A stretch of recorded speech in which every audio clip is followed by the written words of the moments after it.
कांग्रेस को ये बात अच्छे से पता है कि लेफ्ट और आईएसएफ के साथ मिलकर बंगाल में चुनाव नहीं जीत सकती, लेकिन कांग्रेस ने अल्पमत को बहुमत में बदलने का जो खेल कर्नाटक से लेकर महाराष्ट्र तक में किया, वो पिछले दरवाजे से सत्ता का सुख पाया।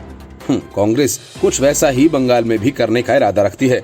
बंगाल में 3 चरणों के मतदान के बाद ममता बनर्जी फंसती हुई दिखाई दे रही हैं।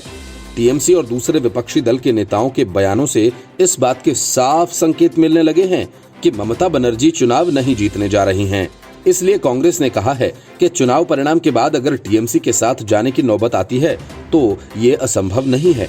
मतलब साफ है, परिणामों के बाद कांग्रेस और उसके सहयोगी दल ममता बनर्जी के साथ मिलकर सरकार बनाने की कोशिश करने वाले हैं।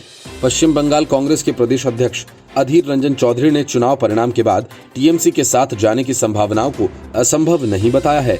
वो सिर्फ कांग्रेस नहीं बल्कि कांग्रेस, लेफ्ट, आईएसएफ गठबंधन की बात कर रहे थे। उनकी माने तो ममता बनर्जी के खिलाफ कई दशकों से लड़ रहा लेफ्ट अब उन्हें ही समर्थन दे सकता है। लोकसभा में नेता विपक्ष अधीर रंजन चौधरी ने कहा कि राजनीति संभावनाओं की कला है। उन्होंने प्राचीन जर्मनी के minister president Otto von Bismarck के 150 साल पुराने इस बयान का जिक्र करके बंगाल राजनीति का पारा गरमा दिया है। उनसे पूछा गया था कि अगर ममता बनर्जी बहुमत से थोड़ा पीछे रह जाती हैं तो क्या कांग्रेस उनका समर्थन करेगी। हालांकि उन्होंने इसे काल्पनिक सवाल बताते हुए कहा कि संयुक्त मोर्चा अकेले अपने दम पर सरकार बनाने का लक्ष्य लेकर चल रहा है।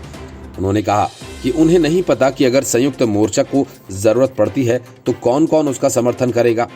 उन्होंने कहा कि अगर ममता बनर्जी हारती हैं तो कहां जाएंगी, ये उन्हें नहीं पता। मालदा से कांग्रेस के सांसद एबीए गनी खान चौधरी पहले ही कह चुके हैं कि परिणाम के बाद टीएमसी और कांग्रेस साथ आ सकते हैं।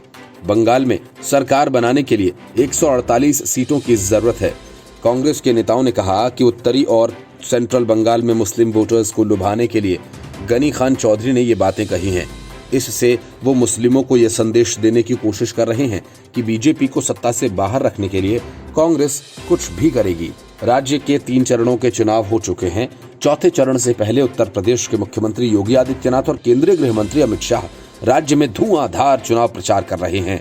इससे पहले अधीर रंजन चौधरी ने कहा था कि अगर टीएमसी उनके द्वारा बताई गई 22 सीटों पर अपने उम्मीदवारों को वापस ले लेती है तो फिर कांग्रेस उसका समर्थन करेगी। उन्होंने मुर्शिदाबाद में सत्ताधारी पार्टी से फेवर मांगा। इससे पहले ममता बनर्जी ने भी सोनिया गांधी को पत्र लिखकर विपक्षी नेताओं की एकता के लिए कहा था। Bureau report, news of India.